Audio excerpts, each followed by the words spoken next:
말씀 전하겠습니다.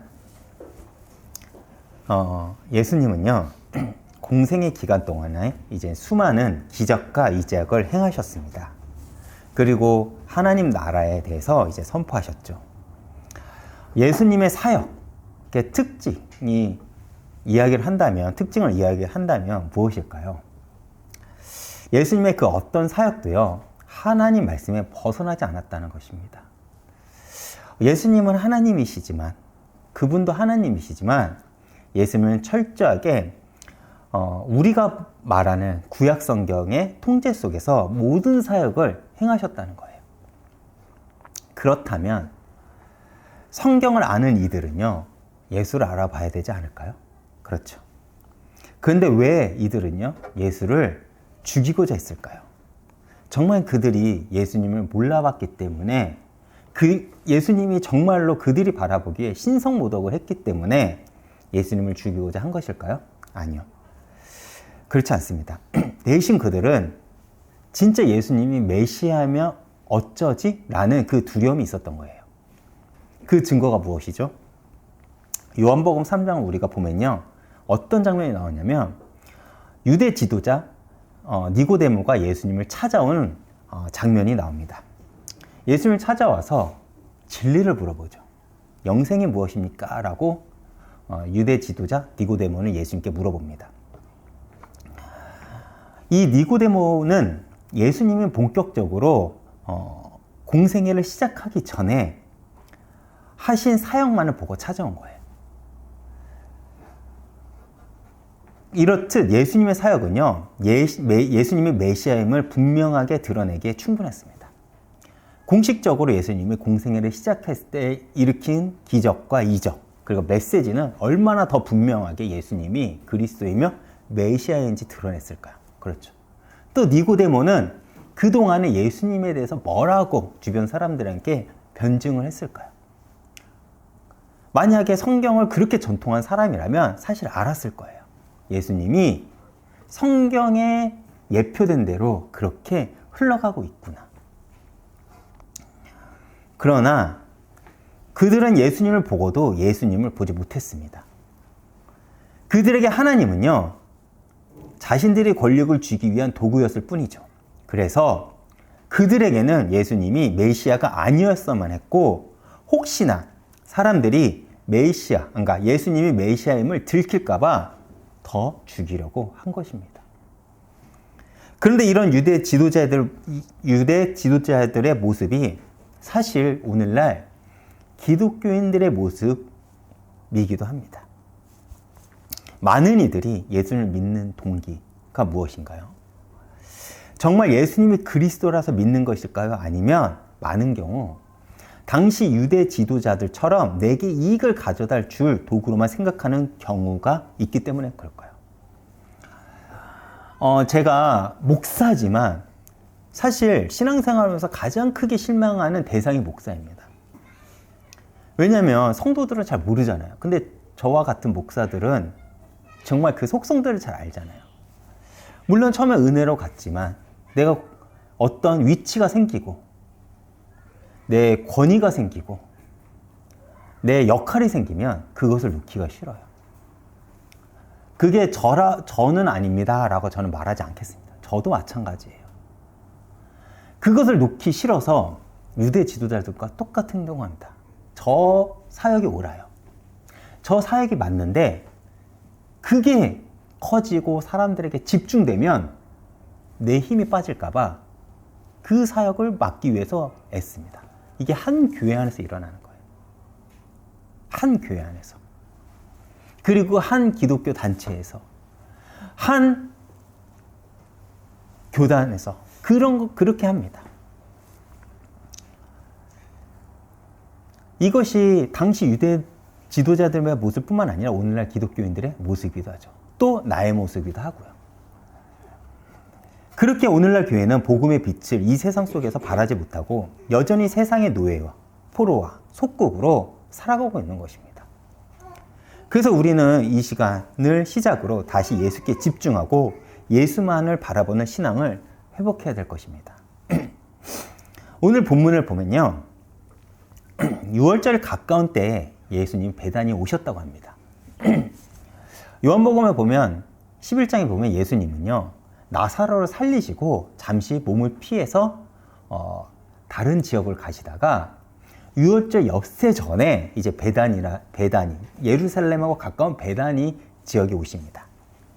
그리고 요한복음에 설명하기로는 이곳이 어디냐라고 하면 죽은 나사로를 살리신 곳이라고 얘기를 합니다. 그런데 마태복음과 마가복음 똑같은 사건을 다룬 마태복음과 마가복음은 이 장소를 어디라고 설명을 하냐면 지금 예수님을 위해 열린 이 잔치가 나병 환자 시몬의 집이라고 이야기를 하고 있어요. 그러니까 이곳은 나병 환자 시몬의 집이 있는 곳인가 동시에 나사로가 살린 지역이 베단이라는 거예요. 그리고 이곳에 나사로, 마르다, 마리아도 함께 초대된 듯 합니다. 그리고 그곳에서 마리아가 예수님께 갇힌 향유와 컵을 깨는 사건이 이제 전개가 되는 것이죠. 많은 이들이 이 본문을 통해서 얻은 교훈은 이렇게 얘기를 합니다. 내가 가지고 있는 가장 귀한 것을 주님께 헌신하고 드려라 라 정도로 이해를 해요. 맞아요. 물론 우리가 하나님 앞에 나올 때 내게 가장 값진 것을 드려야 됩니다. 그것은 내가 신앙생활을 한다고 했을 때 가장 기본적인 전제가 됩니다. 그러나 이 말씀이 단시 헌신만을 이야기하기에는 오늘 말씀은 그보다 훨씬 깊다는 거예요. 오늘 본문을 다른 복음서에서는 어떻게 말하고 있는지 우리가 함께 봐야 이 본문이 주는 메시지를 우리가 좀 더 정확하게 이해할 수 있겠죠. 제가 먼저 마태복음 26장 12절에서 13절을 읽어보겠습니다. 이 여자가 내 몸에 이 향유를 부은 것은 내 장래를 위함이라. 내가 진실로 진실로 너희에게 이르노니 온 천하는 어디든지 이 복음을 전파되는 곳에는 이 여자가 행한 일도 말하여 그를 기억하리라 하시니. 여기서 제가 한 가지를 이야기를 하겠습니다. 여기서 성경은 이렇게 이야기하지 않아요. 복음이 전파되는 곳에는 이 여자의 행한 일도 말하여 그를 기억하리라 라고 말하지 않습니다. 어떻게 얘기를 하냐면 이 복음이 전파되는 곳에는 이 여자가 행한 일도 말하여 그를 기억하리라 라고 이야기를 해요. 이 차이를 아십니까? 쉽게 설명하면 이거예요. 지금 예수님은요, 복음이 전파되는 곳에 이 여인의 한 행동이 어떤 하나의 에피소드로 이야기를 하는 것이 아니라 그 여인이 행한 이 자체가 복음이라고 이야기를 하는 것입니다. 마태복음 26장에 그렇게 예수님의 말에 대해서 그렇게 이야기를 하고 있는 거예요. 즉, 그렇다면 지금 이 여인이 예수님께 한 이 행동은요, 단순히 주님께 헌신하고 자신이 가지고 있는 중요한 것을 드린다는 메시지를 넘어 굉장히 중요한 복음의 본질적인 메시지를 담고 있다는 것입니다. 그런데 이 사건을 기록한 복음서들을 비교해보면 요한복음서는 이 사건이 일어난 시기를요, 유월절 엿새 전이라고 이야기를 해요. 우리로 말할 것 같으면 종려주일이죠.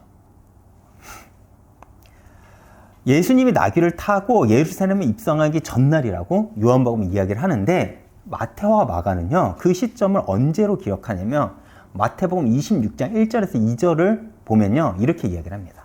예수께서 이 말씀을 다 마치시고 제자들에게 이르시되 너희가 아는 바와 같이 이틀이 지나면 유월절이라. 인자가 십자가에 못 박히기 위하여 팔리라 하시더라. 즉 예수님이 십자가에 돌아가시기 이틀 전이라고 마태와 마가는 이야기를 합니다. 다시 정리하면 요한은 이 날이 종려주일이라고 이야기를 하는데 마태와 마가는 이 사건이 고난주간 가운데 있는 거예요. 시기를 서로 다르게 이야기를 한 것이 있습니다. 그렇다면 우리가 이렇게 이야기를 할 수 있겠죠. 그럼 성경에 오류가 있는 것일까? 그렇지 않습니다. 마가복음은요, 그 모든 복음서 중에 가장 먼저 기록이 되어 있어요. 그래서 마태, 마가, 누가복음은요, 마가복음을 기준으로 같은 관점으로 쓰여져 있다고 해가지고 공간복음서라고 합니다. 요한복음은 전혀 다른 관점으로 쓰여졌기 때문에 한 복음서라고 얘기를 하지만 공간복음서는 되지가 않죠. 그렇게 마가복음과 마태복음은 이 사건을 한 목소리로 유월절을 이틀 전이라고 이야기를 하고 있습니다. 그런데 요한복음은 복음서 중 가장 마지막에 쓰인 복음서입니다. 그리고 요한복음은 다른 세 복음서, 마태, 마가, 누가복음과는 다른 관점을 가지고 쓰였죠. 그리고 요한복음은 이 사건을 유월절 열세전이라고 이야기를 합니다. 그렇다면 어느 책이 맞을까요? 많은 학자들이 이 사건을 뭐라고 얘기를 하냐면 한 소리로 이야기하는 것이 뭐냐면 원래 이 사건의 시기는 요한복음이 맞아요. 요한복음에서 기록한 것처럼 종려주일에 일어난 사건인데 마태와 마가는 사실 그 시기가 중요한 게 아닙니다. 마태와 마가는 그 시기가 중요한 것이 아니라 그 사건의 의미가 뭘 담고 있는지를 가리키고 있는가를 가르쳐주고 싶어서 의도적으로 그 시기를요 6월절에 맞춰서 기록한 거예요. 실제 실제 이들은요 이 사건의 제자들은요 이 사건의 당시의 의미를 몰랐을 거야. 이 사건이 일어났을 때 제자들은 그 사건의 의미를 몰랐어요. 그렇죠.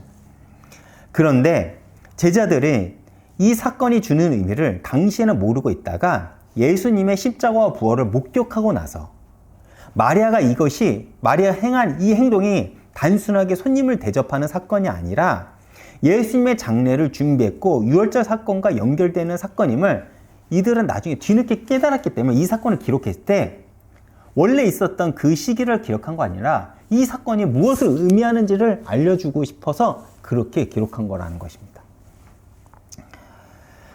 그래서 복음서를 기록할 때 그 의미를 강조하기 위해서 그 시기를 주님께서 죽기 이틀 전이라고 의도적으로 기록한 거죠.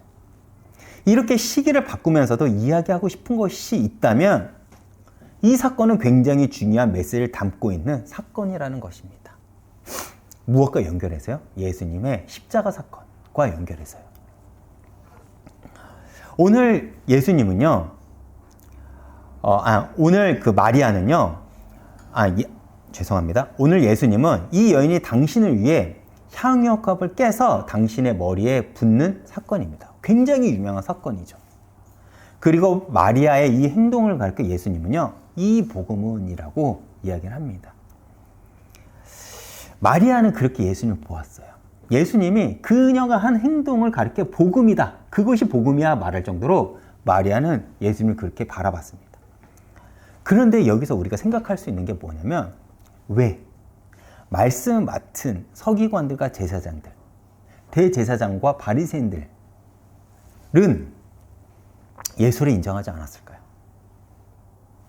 또 3년간 예수님을 따라다녔던 예수의 제자들은 왜 예수님이 주시는 그 말씀을 놓쳤을까요? 그 의미를요. 제자들은 예수님의 말씀에 자신들의 가진 것을 다 놓고 쫓아왔잖아요. 그리고 3년간 예수님을 쫓았는데 왜 이렇게 중요한 순간에 예수님이 가장 중요한 복음의 역사를 이루는 순간에 왜 놓쳤냐고 하는 것입니다. 먼저 마태복음 26장 3절에서 5절을 제가 읽어보겠습니다. 그때 대제사장들과 백성들의 장로들이 가야바라고 하는 대제사장의 관정에 모여 예수를 흉계로 잡아 죽이려고 의논하되 말하기를 밀란이 일어날까 하노니 명절엔 하지 말자 하더이다. 지금 마태는 뭘 얘기하고 싶냐면 이 사건은 유월절과 연결된 사건임을 말하고 싶은 것이에요. 하나님의 이스라엘 백성을 애굽에서 출애굽한 사건이 언제 완성이 되느냐? 바로 십자가에서 완성이 된다. 이것을 사실 마태는 말하고 싶은 것입니다. 왜 그러냐면 여러분, 유월절이 어떤 날이죠? 우리는 단순히 예수님이 예표한 사건이라고 얘기를 합니다. 맞아요. 그게 본질적인 유월절이 담고 있는 의미가 맞습니다. 그런데 이스라엘에게는요, 그와 동시에, 그 의미와 동시에 한 가지 더 가지고 있는 게 뭐냐면 유월절 이스라엘 역사의 시작이라는 것입니다.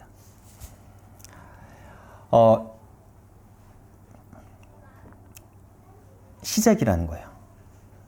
생각해보면 창세기에 기록된 아브라함, 이삭, 야곱, 요셉 네 족장이죠.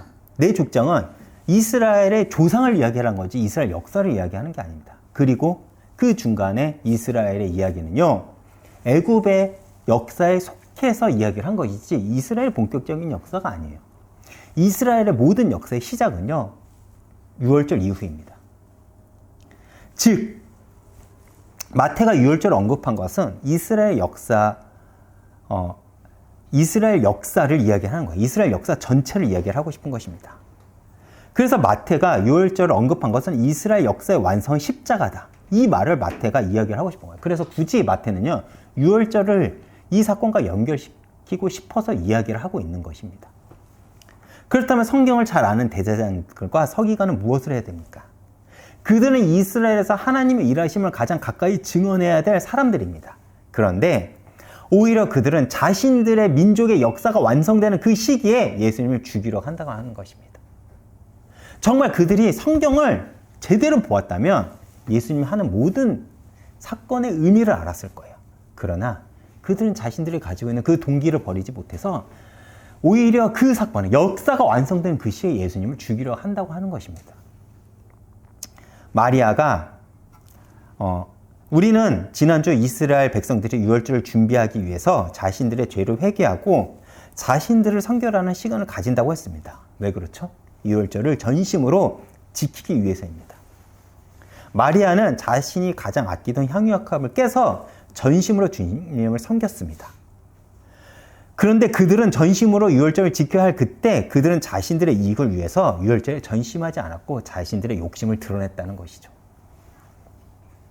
그렇다면 제자들은 어떨까요? 마태복음 26장 2절을 보면요, 이 사건에 앞서 예수님은요, 제자들에게 구체적으로 십자가 사건을 예고하십니다. 제가 읽어보겠습니다. 너희가 아는 바와 같이. 이게 뭘 의미하죠? 앞서 예수님이 자신의 십자가의 죽음을요, 자신의 죽음을 여러 번 이야기를 했다는 것입니다. 그러니까 제자들도 예수님이 죽을 거라는 것을 머릿속으로는 알고 있다는 거예요. 제가 이어서 다시 읽어보겠습니다. 이틀이 지나면 유월절이라. 인자가 십자가에 못 박히기 위하여 판리를 하시더라. 예수님이 자신이 죽을 것을 제자들에게 이야기했다면 제자들은 마리아가 한 행동에 대해서 정확하게는 이해하지 못해도 한 번쯤은 생각해 볼 수 있지 않을까요? 그렇죠. 그런데 그들은 예수님이 이렇게 얘기를 했음에도 위기감이 전혀 없는 것입니다. 그리고 요한복음에서는 구체적으로 가룟 유다가 이 여인의 행동을 보고 비난을 했다고 기록을 합니다. 그런데 마태복음에서는 제자들이 보고 붕괴했다고 이야기를 하고요, 마가복음에서는 사람들이라고 얘기를 합니다. 왜 마태와 마가복음은 제자들 혹은 사람들이라고 이야기를 했을까요? 지금 이 여인의 향유의 가치는요, 성경이 이야기를 하기를 대략 300데나리온이라고 합니다. 당시 유대 사람들이 하루를 일하면 얻는 일당이 1데나리온이었대요. 그러면 300데나리온이라면 300일을 일해야지 얻을 수 있는 그 가치가 바로 이 향유 옥합의 가치라는 것입니다. 마리아는 그렇게 귀한 향유 같은 옥합을 깨트린 것입니다. 그리고 그 장면을 본 가룟 유다는 분개한 거예요. 왜 분개했을까요? 요한복음에서 가룟 유다를 이렇게 설명합니다. 제가 읽어보겠습니다. 4절에서 6절입니다. 12장. 제자 중 하나로서 예수를 잡아줄 가룟 유다가 말하되 이 향유를 어찌하여 300데나리온에 팔아 가난한 자들에게 주지 아니하였느냐 하니, 이렇게 말함은 가난한 자들을 생각함이 아니요 그는 도둑이라 돈계를 받고 거기에 넣은 것을 훔쳐감이로라. 우리가 여기에서 우리가 알 수 있는 것은 가룟 유다는 우선 물질에 묶였어요. 돈에 묶였다는 것입니다. 돈이 이 가룟 유다의 가장 중요한 가치고 기준이라는 거예요. 여러분, 우리가 인생을 살아가면서 성도로서 가장 큰 벌이 뭔지 아세요? 이 인생 가운데요. 물론 우리가 느끼기에는 어떤 시험이었고 재난이었고 어떤 어려운 환경에 처하는 것이 우리는 가장 큰 벌이라고 생각합니다. 근데 그것이 우리가 하나님 앞에 갈 때는 그건 본질적인 벌이 아니에요. 어떻게 보면 그것은 나를 하나님 앞에 돌이킬 수 있는 기회가 될 수 있습니다. 잘못한 것을 들켜서 벌 받는 것이 벌이 혹은 저주가 아니라 잘못된 행위를 계속 지속하는 것이 성도로서 내 삶의 진짜 벌이고 저주라는 것입니다. 돌이키지 않는 것, 이것이 성도로서 얼마나 큰 벌인지 모릅니다. 가룟 유다는 그 잘못된 행동을 너무 오래 지속하다가 그는 돌아올 기회를 놓쳐버린 거예요. 사실 이 사건은 예수님의 그 장례를 예표한 사건이기도 하지만 어떻게 보면 가룟 유다가 돌이킬 수 있는 기회이기도 합니다.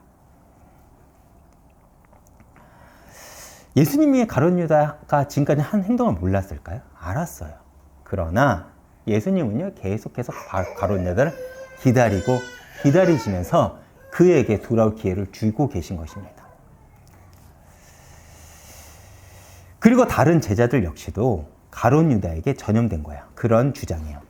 다시 말해 재물의 욕심을 가진 가룟 유다가 시작해 분위기를 만드니까 제자들도 덩달아 함께 옳은 명분을 가지고 마리아를 비난하기 시작한 것입니다. 요한복음은 가룟 유다 한 명을 지칭했지만 마태와 마가복음에서 왜 제자들 혹은 사람들이라고 가르쳤냐면 그때 그 분위기가 마리아 그 여인 한 명을 비난하는 분위기였기 때문에 그런 거예요. 여러분, 가장 위험한 죄가 뭔지 아십니까? 위험한 죄요. 가장 합당하고 합리적인 명분을 가진 죄입니다. 딱 명분을 가져다서 그 사람을 정죄하는 거예요. 정죄는 내가 옳다고 생각하니까 나오는 거 아닙니까? 그렇죠. 내가 옳다고 생각하고 상대를 죽이려고 하니까 나오는 것. 그래서 우리는 내가 가장 옳을 때 더 조심해야 됩니다. 향유를 팔아 가난한 이들을 도와주자는 이 명분 앞에 누가 아니라고 말할 수 있겠습니까? 그리고 제자들도 그 명분에 동의를 합니다. 왜요? 본질적으로 제자들 역시도 가룟 유다와 비슷한 동기를 가지고 있기 때문에 그렇습니다. 가룟 유다는 돈을 탐했지만 다른 제자들은 어떻습니까? 그들은 지금까지 어떤 마음으로 예수님을 쫓아왔죠? 정말 예수님이 글쎄 믿어서? 아니요. 그들은 주의 나라가 임할 때 저를 오른쪽에 혹은 왼쪽에 둬서 자신들이 큰 자가 되고자 하는 그 마음을 제자들은 품고 있었어요. 즉 3년을 주님을 쫓았지만 그들에게 여전히 예수는 안 보이는 것입니다. 그래서 예수님이 자신의 죽음을 예고를 했는데도 불구하고 그들은 예수님의 말에 위기감을 전혀 느끼지 못했다는 것입니다. 그렇게 예수님이 잡혀가니까 그들은 다 뿔뿔이 흩어져 도망간 거예요. 알았다면 도망갔을 거 아니요. 더 하나님 앞에 나아가고 십자가 앞에 엎드렸을 것입니다.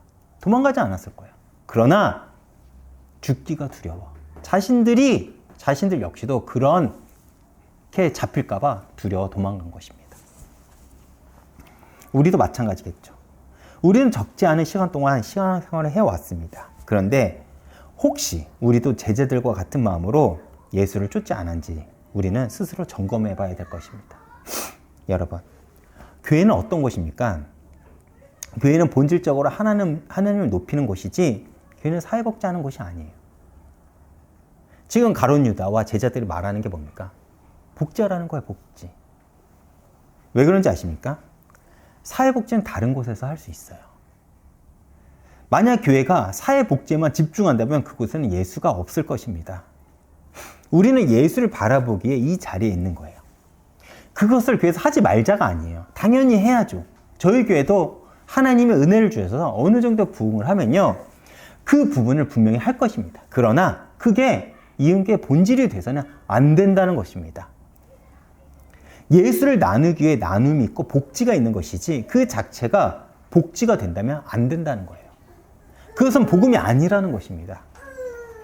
지금 그런데 가룟 유다는 딱 그 명분을 가져온 것입니다. 어떤 때는요, 가장 옳고 좋은 명분이 가장 악할 수가 있다는 거예요. 그리고 제자들은 거기에 동의를 합니다. 지금 가장 하나님과 가까워야 할 제사장들과 서기관들은 예수님의 사역을 보지 못하고 오히려 죽이고자 모의를 하고, 또 예수님과 가장 가깝게 지낸 제자들은요, 가룟 유다가 주장한 명분에 동의를 하고 예수님의 사역을 놓치고 있는 것입니다. 그런데 마리아는 어떻게 예수님을 알아보고 그렇게 행동할 수 있었을까요? 그것이 어떻게 가능했을까요? 마리아의 삶을 추적해보면요, 마리아는 항상 예수께 집중하던 여인이었습니다. 예수님이 마르다와 마리아 집에 방문했을 때 마르다는 예수님을 섬기기 위해 분주했지만 마리아는 앉아 있었죠. 그런 마리아를 보고 마르다는 불평을 합니다. 그때 예수님이 뭐라고 합니까? 마리아가 가장 귀한 한 가지를 붙잡았는데 결코 빼앗기지 아니하리라. 즉 마리아의 시선과 마음은 항상 어디에 집중했느냐면 바로 예수였다는 것입니다. 예수요. 그렇기에 마리아는 자신에게 가장 값지고 귀한 향유옥합을 예수께 가져와서 깨서 예수님의 머리에 부을 수 있었던 거예요. 그렇다면 제자들도 몰랐는데 마리아는 어떻게 예수님의 십자가의 사건을 알고 그렇게 행했을까요? 사실 제 입장에서는요, 제가 성경을 봤을 때 마리아 역시도 100% 예수님에 대해서 몰랐을 거예요. 그렇기 때문에 우리가 지난 11장에 보면 마리아 역시도 예수님에 대해서 모르지 않았습니까? 그래서 예수님이 오셨더라면 이야기를 하지 않습니까? 마리아도 100% 예수님에 대해서 잘 몰랐던 거예요. 그렇지만 마리아가 분명히 알고 있던 한 가지가 있었습니다. 마리아는 내일이면 예수님이 가는 그 길이 자신의 왕국과 자신의 권위를 주장하는 길이 아님을 그녀는 알고 있었다는 거예요. 마리아는 지금까지 자신이 바라보고 따라온 예수는 우리를 위해 희생을 했고 우리를 위해 살아온 분이었습니다. 그리고 그분이 예루살렘을 간다는 것은 자신을 높이기 위해서가 아니라 또 우리를 위해 애쓰는 길인 것을 마리아는 알고 보았다는 것입니다. 그렇게 그분이 가는 것을 알기에 기꺼이 자신이 가진 가장 귀한 것을 깨서 자신의 마음을 예수님께 드릴 수 있다는 것입니다. 여러분, 사람이 어떤 행동을 할 때는요, 거기에 맞는 기준과 가치가 있습니다. 제자들이 말한 기준과 가치는요, 가난한 자들에게 나눠주라는 거예요. 그렇죠. 그러나 마리아에게는 명분보다 그 더 중요한 기준과 가치는요, 예수였습니다. 예수님은 곧 십자가에 달려 죽지만 예수님의 죽음은 이제 이 여인으로 인하여 복음의 향기로 퍼질 것입니다. 그가 이 땅에 오신 것은 썩어가는 이 땅의 아름다운 하나님의 향기를 줄 분임을 마리아는 알고 있었다는 거예요. 그래서 기꺼이 자신에게 가장 귀한 것을 드릴 수 있다는 것입니다. 마리아가 향유옥합을 깼다. 사실 그것이 중요한 게 아니라 마리아는 지금 누구 앞에 나왔는지가 중요합니다. 만약 마리아가 가난한 자 앞에 나왔다면 그녀는 그 옥합을 가난한 자에게 쓰였을 것입니다. 만약 그녀가 세상에 나왔다면 세상을 위해 쓰였을 거예요. 그리고 자기 앞에 나왔다면 그녀는 그 옥합을 자기를 위해 썼을 것입니다. 중요한 것은 사실 이 향유옥합은 언젠가 깨트릴 거예요. 근데 누구 앞에 나와서 깨트렸냐는 것입니다. 마리아는 지금 예수께 계속 집중하고 예수를 보았습니다. 그리고 향유옥합을 깨물어서 자신의 마음을 표현했죠. 이것이 마리아가 주님을 향한 마음의 크기입니다. 여러분, 우리 사랑해봤잖아요. 사랑하는 존재가 있으면요, 주는 것이 아깝지 않고 오히려 주는 것을 기뻐합니다. 그렇죠. 저도 제 아이에게 주는 거 아깝지 않습니다. 제 아이가 버릇이 없어질까 봐 그것을 절제하는 것이지, 제 아이가 기뻐하는 모습, 그것만큼 기쁜 게 제 인생에 없거든요. 그런데 우리는 예수를 위해 이익만을 보려고 합니다. 제자들도 이익만을 보려고 했죠. 그렇기 때문에 예수의 사역이 보이지 않습니다. 예수님의 죽음이 들리지가 않는 거예요. 그런데 마리아는 예수님에 내가 무엇을 드릴 수 있을까? 예수님 때문에 내가 어떤 것을 손해볼 수 있을까? 예수님을 향해 내 마음을 어떻게 표현할 수 있을까? 그 고민이 그녀에게는 있었던 것입니다. 그래서 향유옥합을 깰 수 있었던 것입니다. 주님을 향한 마음, 이것이 신앙입니다. 결론입니다. 여러분, 이 잔치가 벌어진 곳 어디라고 성경은 이야기를 하고 있습니까? 성경은 나병 환자 시몬의 집이라고 이야기를 하고 있습니다. 즉, 이 장소는요, 나병 환자로 인해 살이 썩고 냄새가 나던 장소였습니다. 또한 이 지역은 나사로가 죽어 썩어진 그 지역이기도 합니다. 그런 사망의 냄새가 진동하던 곳에 이제 그녀가 예수님 앞에 향유옥합을 깨물어서 향기로운 냄새가 가득해집니다. 어떻게 그것이 가능할 수 있을까요? 예수님 때문에, 예수로 인해서 그것이 가능한 것입니다. 그것이 복음의 능력이에요. 여러분, 원래 우리는 어디에 있었던 존재입니까? 사망이 왕노릇하는 그 죽음의 냄새가 가득한 현장 속에서 살아가던 우리였습니다. 이 절망을 치유한 메시지는 오직 복음밖에 없다는 것입니다. 그렇게 예수님은 절망 가운데 썩은 내를 품고 살아가는 우리를 살리기 위해 십자가에 죽으셨습니다. 그리고 그 복음은 우리에게 생명을 주고 이제 우리는 예수의 향기를 품는 존재가 되게 하셨다는 거예요. 그리고 이제 그 사명은요, 교회에게 주어졌습니다. 교회는 이제 썩을 냄새를 풍기는 이 세상 가운데 그리스도의 향기를 전할 사명을 가져야 합니다. 성경은요, 우리를 하나님과의 관계 안에서 주인과 종, 왕과 백성, 나무와 가지, 목자와 양, 친구와 친구, 신랑과 신부 등 여러 비유로 말씀하지만 우리를 세상에 내보낼 때는 한 가지 존재로 이야기를 합니다. 그것이 무엇입니까? 소금과 빛입니다. 소금의 역할은 두 가지입니다. 맛을 내며 또한 동시에 썩기 쉬운 것에 소금을 뿌리면 부패하는 것을 방지하죠. 그렇죠. 교회는 그런 역할을 해야 되는 것입니다.